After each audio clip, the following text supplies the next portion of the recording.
Bonjour à toi et bienvenue dans cette nouvelle vidéo. Dans cette vidéo, on va répondre à une question importante.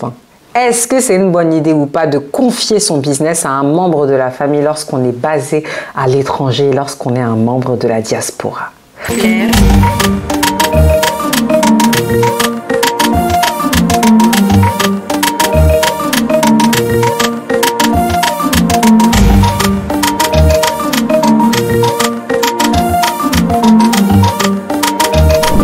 Bonjour à toi et bienvenue dans cette vidéo. Avant de commencer, là, avant qu'on aille trop loin, tu as posé ton like? Il faut poser ton like.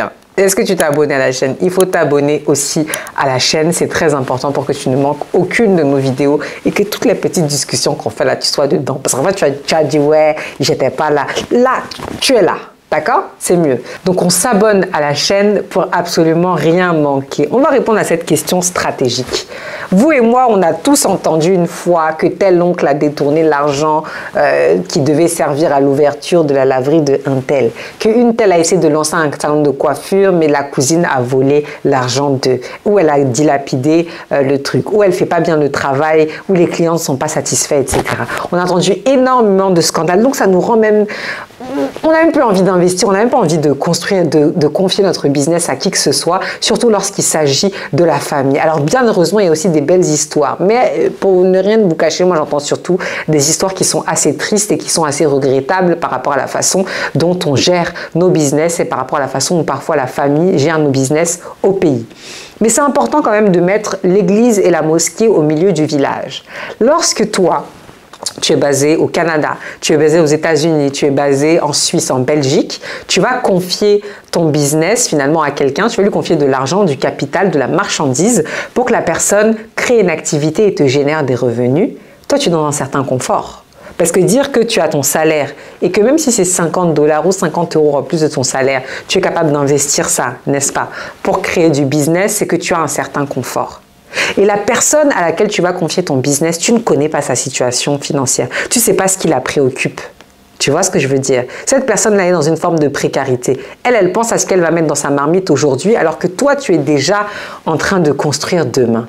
Toi, tu es déjà en train de projeter ton avenir et tu es déjà en train de construire un empire financier, alors que lui, il veut juste une cabane qui va pouvoir le sécuriser là tout de suite. Tu vois ce que je veux dire? Je prends un exemple. Peut-être certains ne vont pas être contents avec cet exemple. Toi maintenant, tu passes devant un SDF dans le plus beau boulevard parisien, là c'est les Champs-Élysées. Et cette personne n'a pas de domicile, elle est à la rue. D'accord? Et je dis à cette personne-là, ah telle, est-ce que tu peux rentrer dans une boutique de luxe chez Louis Vuitton? Tu arrives chez Louis Vuitton, tu vas me prendre un sac à main là-bas. Le sac à main là coûte 1 500 € et tu vas garder 2 € pour toi. Tu vas dire ça à la personne. Il y a 50% de chances que cette personne-là entre dans le magasin, elle fasse la commission comme il faut, elle t'apporte ton sac à main, elle ne mange pas ton argent et elle accepte de garder les 2 € pour elle. Mais il y a aussi 50% de chances que la personne se dise, mais la cocotte là, elle est gentille, mais elle a dit que 1 500 € c'est pour sac à main. Moi, 1 500 € si tu me donnes ça là, je vais même payer quelques nuits d'hôtel. Je vais même payer quelques nuits d'hôtel pour ne pas rester dehors. Vous voyez ce que je veux dire? Vous êtes dans une perspective de préparer demain et la personne, elle est sur son besoin immédiat. N'est-ce pas? Donc vous êtes finalement dans des folies de grandeur, dans des projets de luxe, alors que la personne, elle est dans comment je paye mes factures. Voyez-vous? Donc, c'est important d'avoir cette notion de précarité. Donc, on ne va pas construire un business avec un membre de sa famille dont les besoins ne sont pas remplis. Si la personne a des galères, elle a des problèmes que toi, tu n'es pas capable de régler, mais que toi, tu lui dis non, tu vas développer mon business et demain, on sera riche. Cette personne-là n'est pas dans demain, elle est dans aujourd'hui. Et si toi, tu n'es pas capable d'arranger son aujourd'hui, mais tu lui confies de l'argent pour qu'il gère ton demain, vraiment, on peut se poser la question de est-ce que finalement, ce n'est pas un comportement qui est presque instinctif de la part des personnes qui vont soit voler ou soit, en tout cas, mal gérer une entreprise. La personne n'a pas la tête à ça, en fait. Parce qu'avoir la tête à gérer une entreprise, il faut absolument être disposé. Il faut être tranquille, il faut être dans une forme de tranquillité, n'est-ce pas? Hein? On ne va pas dire à un pilote d'avion qui vient de prendre beaucoup de cachets, là, qui est malade, qui est fatigué, façon. On ne va pas lui dire de nous conduire à l'autre bout du monde, à New York. Mais c'est exactement pareil. À qui est-ce que vous décidez de confier votre avion? Ça, c'est stratégique. Donc oui, on peut travailler avec la famille, mais sous certaines conditions. Premièrement, la personne que vous prenez ne doit pas être en situation de précarité financière. D'accord? Deuxièmement, il faut payer la personne plus cher que le prix du marché. d'accord, ou à minima au prix du marché. Il faut mettre en place aussi un système de primes. Si vous savez que Noël approche, si vous savez que la rentrée scolaire approche et que la personne a des enfants, mettez un système de primes. Parce que c'est lorsque la personne a beaucoup de dépenses qu'elle est encore plus sujette à taper dans votre caisse. Mais si vous avez anticipé et que vous lui avez donné un petit quelque chose, même si ce n'est pas à la hauteur de son besoin réel, eh bien juste à cause de ça, elle ne va pas taper dans votre caisse. Et ça, c'est très important. D'accord? Donc, payer la personne à la juste valeur.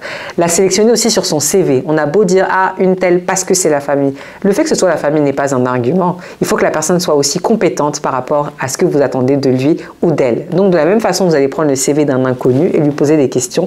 Faites la même chose aussi avec votre famille.